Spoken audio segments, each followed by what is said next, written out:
म्हणजे पण हे दुःख काही मिळण्यावर आणि न मिळण्यावर अवलंबून नाही. सगळं मिळून सुद्धा माणसाला काहीतरी पोकळी असते आणि नाही मिळालं तर मग ती असतेच. म्हणजे काही प्राप्त होण्याशी म्हणजे भौतिक गोष्टी काही मिळण्याची आणि न मिळण्याशी त्याचा संबंध नाही. जन्मतः दुःख आहे.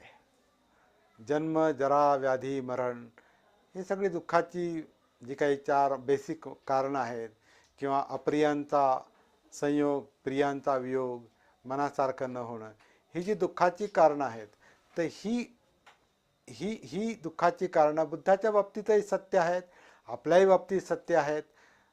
तर हे दुःख का आहे,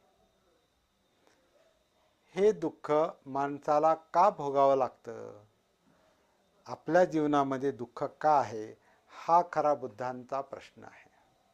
बुद्धांच्या समोर प्रश्न कोणता होता?